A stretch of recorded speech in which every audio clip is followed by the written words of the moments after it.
रामलल्लांच्या ऐतिहासिक प्राणप्रतिष्ठा सोहळ्याला आता अवघे 2 दिवस शिल्लक राहिलेले आहेत आणि तत्पूर्वी आपण बघतोय की अयोध्येच्या या मंदिराला आता विद्युत रोषणाई फक्त काही भागांसाठी करण्यात आलेली असली तरी पुढच्या 2 दिवसांमध्ये संपूर्ण मंदिर परिसर, मंदिराच्या आतला संपूर्ण सभामंडपाचा भाग आणि मंदिराच्या बाहेरील संपूर्ण परिसर याला देखील विद्युत रोषणाई, फुलांची सजावट अशा पद्धतीची एकूणच सजावट जी आहे ती केली जाणार आहे। रामलल्लांच्या स्वागतासाठी अवधनगरी जी आहे ती पूर्णपणे सज्ज झालेली आहे। देशाच्या कानाकोपऱ्यातून साधू संत महंत आणि भक्तगण जे आहेत ते अयोध्येत दाखल व्हायला सुरुवात झालेली आहे आणि पुढचे 2 दिवस हा ऐतिहासिक सोहळा हा 500 वर्षांनंतर जुळून आलेला योग आपल्या हृदयात सामावून घेण्यासाठी देशाच्या कानाकोपऱ्यातून आलेले भक्त जे आहेत ते या ठिकाणी जय श्रीराम जय जय श्रीरामचा नारा देत अवध नगरीमध्ये या ठिकाणी दाखल झालेले आहेत।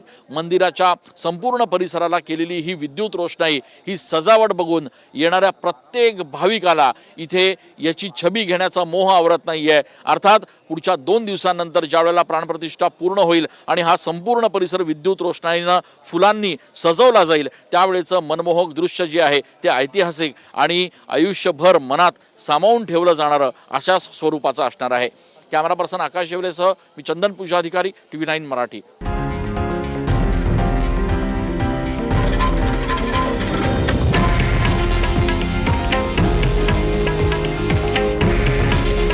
हे आहे देशातील नंबर 1 न्यूज नेटवर्क आणि आपण पाहत आहात TV9 मराठी। काळजी तुमची, हित महाराष्ट्राचं।